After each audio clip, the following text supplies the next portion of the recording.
নমস্কাৰ ষ্টুডিঅ'ৰ বজাত মই মিনহাজ এই মুহূৰ্তৰ গুৰুত্বপূৰ্ণ খবৰ লৈ আহিবৰ কাৰণে চেষ্টা কৰিছো সমাগত শাৰদীয় দুৰ্গা পূজা আৰু দুৰ্গা পূজাৰ প্ৰাক্ষণত ইতিমধ্যে প্ৰশাসনে জাৰি কৰিছে এছওপি বান্ধি দিয়া হৈছে কেইবাটাও নীতি নিয়ম আৰু ইতিমধ্যে সেই নীতি নিয়মৰ মাজেৰে চলিব লাগিব বুলি প্ৰশাসনে ইতিমধ্যে এছওপি জাৰি কৰিছে পূজা কমিটিসমূহে মানি চলিব লাগিব প্ৰশাসনে বান্ধি দিয়া নীতি নিয়মসমূহ সেই নীতি নিয়মৰ ঊৰ্ধত কোনো এখন পূজা কমিটি যাব নোৱাৰিব আৰু কেইবাটাও কৰিবলগীয়া আৰু কেইবাটাও নকৰিবলগীয়া কাম সম্বলিত ৩ পৃষ্ঠা জোৰা এখন এছওপি জাৰি কৰিছে ইতিমধ্যে প্ৰশাসনৰ ফালৰ পৰা আৰু এই মুহূৰ্তত বিশেষ লৈবৰ কাৰণে চেষ্টা কৰিছো আপোনালোকৰ বাবে এটা গুৰুত্বপূৰ্ণ খবৰ সমাগত শাৰদীয় দুৰ্গা পূজা আৰু দুৰ্গা পূজাৰ প্ৰাক্ষণত ইতিমধ্যে জাৰি কৰিছে প্ৰশাসনে কঠোৰ নিৰ্দেশনা জাৰি কৰিলে প্ৰশাসনৰ ফালৰ পৰা এছওপিৰ ঊৰ্ধত যাব নোৱাৰিব কোনো এখন পূজা কমিটি প্ৰতিখন পূজা কমিটিয়ে পালন কৰিব লাগিব নিৰ্দেশনা পূজাৰ মণ্ডপত প্ৰৱেশ প্ৰস্থানৰ পথ পৃথক হ'ব লাগিব চিকিৎসক আৰু চিকিৎসাকৰ্মীৰ দল থাকিব লাগিব পূজা মণ্ডপত পুৰুষ মহিলা উভয়ৰ স্বেচ্ছাসেৱক নিযুক্ত কৰিব লাগিব পূজা কমিটিসমূহে স্বেচ্ছাসেৱকসকলক দিব লাগিব আই কাৰ্ড ভিআইপি সেলিব্ৰিটি দৰ্শনৰ কালত নিৰাপত্তাৰ নিৰ্দেশনাৱলী পালন কৰিব লাগিব পূজা কমিটিয়ে জৰুৰীকালীন প্ৰস্থানৰ বাবে নিৰ্দিষ্ট ঠাইৰ ব্যৱস্থা কৰিব লাগিব পূজা কমিটিয়ে আৰু এনেদৰে কেইবাটাও নীতি নিয়ম ইতিমধ্যে বান্ধি দিয়া হৈছে সেই নীতি নিয়মসমূহ মই ক'ব বিচাৰিছো লাউড স্পিকাৰ ব্যৱহাৰ কৰিব আৰু লাউড স্পিকাৰৰ ক্ষেত্ৰত নীতি নিয়ম মানি চলিব লাগিব প্ৰশাসনৰ ফালৰ পৰা এই নীতি নিয়ম সকলো কৰ্মকৰ্তাক বুজাই দিব লাগিব কমিটিয়ে অস্থায়ীভাৱে নিৰ্মাণ কৰা পূজা মণ্ডপ বৈদ্যুতিক সা সৰঞ্জাম আদিৰ পৰা সকলো দৰ্শনাৰ্থীৰ সম্পূৰ্ণ সুৰক্ষা নিশ্চিত কৰিব লাগিব পূজা কমিটিয়ে সুৰক্ষা আৰু নিৰাপত্তা সন্দৰ্ভত থকা সকলো নিৰ্দেশনা কাৰ্যকৰী কৰাৰ ক্ষেত্ৰত প্ৰশাসনৰ সৈতে সহযোগিতাৰ মনোভাৱ পোষণ কৰিব লাগিব দুৰ্গা পূজাৰ উৎসৱস্থলীৰ সকলো ধৰণৰ বিপদজনক সামগ্ৰীৰ পৰা মুক্ত আৰু পৰিষ্কাৰ কৰি ৰাখিব লাগিব আনহাতে জৰুৰীকালীন সময়ত ব্যৱহাৰ কৰিব পৰাকৈ এক সুকীয়া স্থান নিৰ্দিষ্ট কৰি ৰাখিব লাগিব আৰু আনহাতে আৰু কেইবাটাও গুৰুত্বপূৰ্ণ নীতি নিৰ্দেশনা ইতিমধ্যে পালন কৰিছে দুৰ্গা পূজাৰ জৰুৰীকালীন সময়ত ব্যৱহাৰ কৰিব পৰাকৈ এক সুকীয়া স্থান নিৰ্দিষ্ট কৰি ৰাখিব লাগিব যিকোনো জৰুৰীকালীন অৱস্থাৰ মোকাবিলা কৰিব পৰাকৈ চিকিৎসককে ধৰি এটা চিকিৎসা গোট ৰাখিব লাগিব পৰ্যাপ্ত স্বেচ্ছাসেৱক নিয়োগ কৰাৰ লগতে তেওঁলোকৰ দায়িত্ব সন্দৰ্ভত আগতীয়াকৈ জনাই থব লাগিব সকলো স্বেচ্ছাসেৱকে সহজে চিনাক্ত কৰিব পৰাকৈ পৰিচয় পত্ৰ প্ৰদান কৰিব লাগিব অৰ্থাৎ স্বেচ্ছাসেৱকসকলক আই কাৰ্ড প্ৰদান কৰিব লাগিব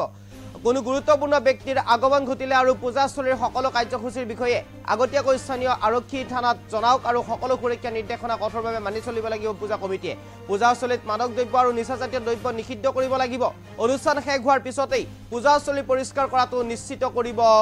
লাগিব আৰু বলপূৰ্বকভাৱে চান্দা বৰঙণি সংগ্ৰহ কৰিব নোৱাৰিব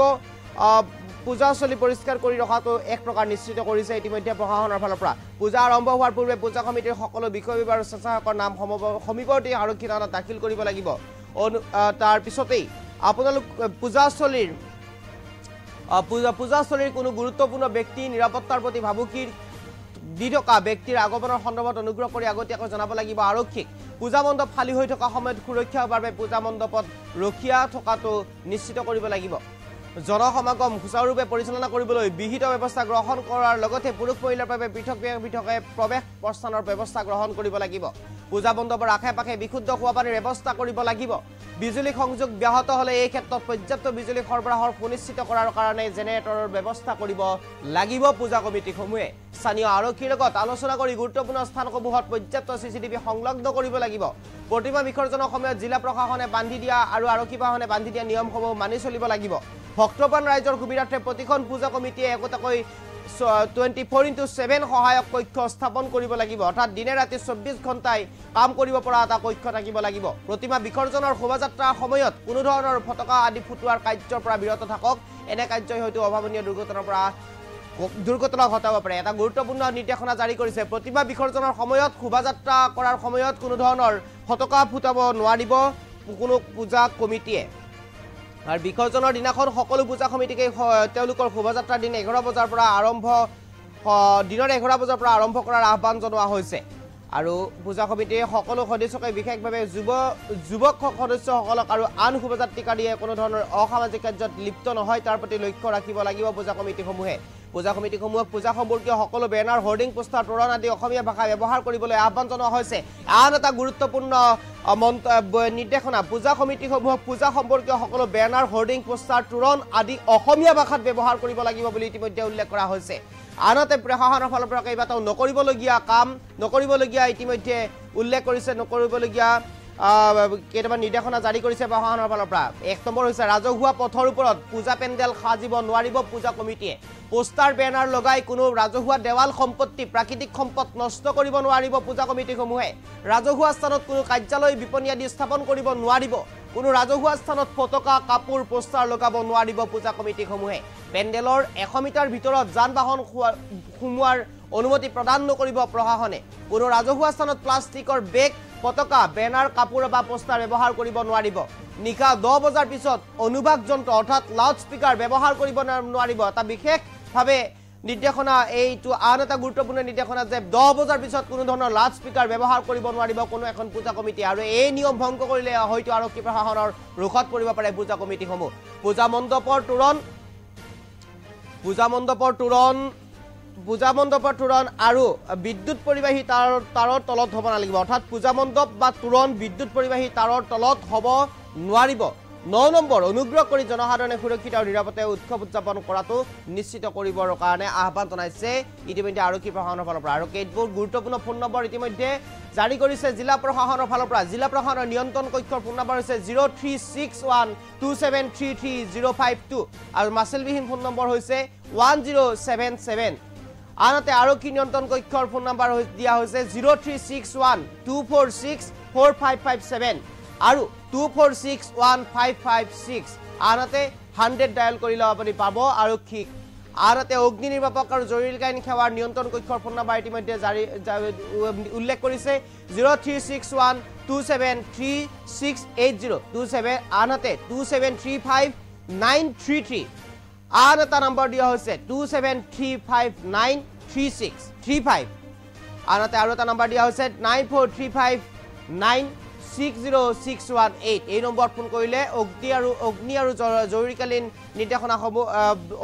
অগ্নি নিৰ্বাপক বাহিনীক লগত যোগাযোগ কৰিব পাৰিব পুনৰবাৰ এই নম্বৰ কেইটা দেখুৱাবৰ কাৰণে আহ্বান জনাম যিকেইটা নম্বৰ ইতিমধ্যে আমি উল্লেখ কৰিছোঁ এই নম্বৰ কেইটা মই পুনৰবাৰ দেখুৱাবৰ কাৰণে আহ্বান জনাম গুৱাহাটী পৌৰ নিগমৰ নিয়ন্ত্ৰণ কক্ষৰ ফোন নম্বৰ ইতিমধ্যে দাখিল কৰিছে 8811000700 আনহাতে আন এটা নম্বৰ দিছে 7399003001 আনহাতে আন এটা নম্বৰ দিছে 7399003002 অসম বিদ্যুৎ বিতৰণ কোম্পানী অৰ্থাৎ বিদ্যুৎ বিভাগকো আপোনালোকে যোগাযোগ কৰিব পাৰিব নম্বৰ দিয়া হৈছে তিনিটাকৈ 70860777374 আনহাতে 9954192104 9954192105 আন এটা নম্বৰ তলত দিয়া হৈছে মানে দেখুৱাবৰ কাৰণে জনাম এনডিআৰএফ আৰু এনডিআৰএফ বাহিনীকো আপোনালোকে যোগাযোগ কৰিলে পাব এনডিআৰএফ বাহিনীকো ইতিমধ্যে সষ্টম কৰি ৰাখিছে আৰক্ষী প্ৰশাসনৰ ফালৰ পৰা এনডিআৰএফ বাহিনী এটা নম্বৰ দিয়া হৈছে 9435117246 আৰু এই নম্বৰত আপোনালোকে যোগাযোগ কৰিলে এনডিআৰএফ বাহিনীৰ লগত যোগাযোগ কৰিব পাৰিব আৰু এনেদৰে এতিয়া প্ৰশাসনে জাৰি কৰিছে কেইবাটাও এছঅপি কেইবাটাও নিয়ম কেইবাটাও ফোন নম্বৰ ইতিমধ্যে দাখিল কৰিছে আপোনালোকৰ বাবে